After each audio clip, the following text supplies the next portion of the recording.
नमस्कार, चैनल देख रहे हैं आप और मैं हूं शिल्पा शर्मा। कफ सिरप को लेके हर बार आपको अपडेट जो है वो दिया जाता है, जहां पर आपको साफ तौर पर ये कहा जाता है, हिदायत दी जाती है कि कफ सिरप को जितना अवॉइड कर सके उतना अवॉइड कीजिए। और वहीं पर अब WHO की तरफ से अलर्ट जो है वो भी जारी किया गया है, जहां पर साफ तौर पर 2 कफ सिरप के नाम जो है वो मेंशन किए गए हैं, जहां पर ये साफ तौर पर हिदायत दी गई है कि इन कफ सिरप को यूज ना करें। इसके पीछे का क्या कुछ कारण है वो भी आपसे साझा करेंगे। आपको साफ तौर पर ये बताते चले कि जिस तरीके से हमने आपको पहले अपडेट दी थी कि उज़्बेकिस्तान में 9 बच्चों की जान चली गई है कफ सिरप को लेके, तो अब WHO की तरफ से अलर्ट जारी किया गया है कि इनका जिस 9 बच्चों की, माफ कीजिएगा 19 बच्चों की जो जान गई है उसके पीछे का कारण क्या कुछ है और वो कौन सी ऐसी कफ सिरप है जो इन बच्चों का मौत का कारण बनी है। तो आपको बताते चले कफ सिरप के नाम मैं आप सबसे पहले साझा करना चाहूंगी एम्ब्रोनल सिरप और साथ ही साथ DOK1 मैक्स सिरप। ये 2 सिरप हैं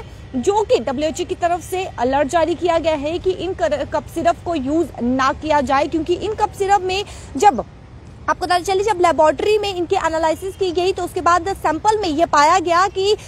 इसके पीछे जो 19 बच्चों की जान जा चुकी है उज़्बेकिस्तान में, और इसका कारण जो है वो ये 2 कफ सिरप है जो कि इंडिया मेड कफ सिरप है, जिसमें साफ तौर पर यह बताया गया है कि unacceptable amount of diethylene glycol जो है वो पाया गया है और इथिलीन ग्लाइकोल जो है इसमें पाया गया है। और ये हिदायत दी गई है WHO की तरफ से कि अलर्ट जारी किया गया है कि इन 2 कफ सिरप को यूज ना करें, क्योंकि जिस तरीके से मार्केट में, कंट्रीज में, रीजन्स में, अलग अलग कंट्री रीजन में ये दवाइयां जो है वो मिलती हैं, तो इन कफ सिरप को आप जितना अवॉइड कर सके उतना अवॉइड कीजिएगा और इनका यूज ना करें, यह साफ तौर पर कहा गया है। और ये भी कहा गया है कि इसमें unacceptable amount of diethylene glycol और इथिलीन ग्लाइकोल जो है वो पाया गया। इससे पहले भी हमने आपको कफ सिरप को लेके कई सारी ऐसी अपडेट जो है वो दी है, जहां पर WHO की तरफ से हर बार अलर्ट जारी किया जाता है और हर बार हिदायत जो है वो दी जाती है, जहां पर ये साफ तौर पर कहा जाता है कि कफ सिरप को आप जितना अवॉइड कर सके उतना अवॉइड कीजिए और डॉक्टर की बिना सलाह लिए कोई भी कफ सिरप जो है वो यूज ना करे।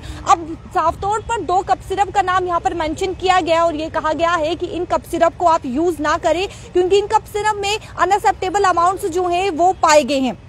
और साथ ही साथ ये भी कहा गया है कि जिस तरीके से इंडिया मेड कफ सिरप है, और वही आपको ये भी बताते चले कि अलग अलग कंट्रीज में, अलग अलग रीजन्स में ये कफ सिरप, मार्केट में ये कफ सिरप जो है वो पाई जा रही है, तो साफ तौर पर ये कहा गया है कि आप इन्हें अवॉइड करें। और आपको ये भी बताते चले कि इसका जब आप ये कफ सिरप अपने बच्चों को देंगे तो इसका इफेक्ट जो है वो क्या कुछ निकल कर सामने आएगा। सबसे पहले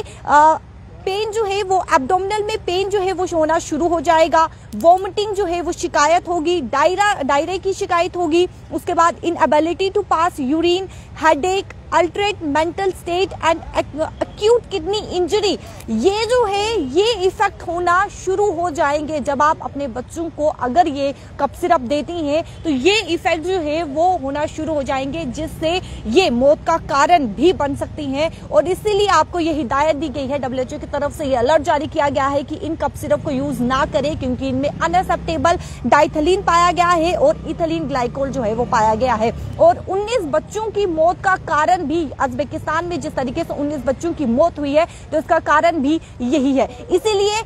इस WHO की तरफ से इन 2, मैं फिर आपको दोहराना चाहूंगी उनका नाम क्या कुछ है, मैं आपको फिर बताती चलूं कि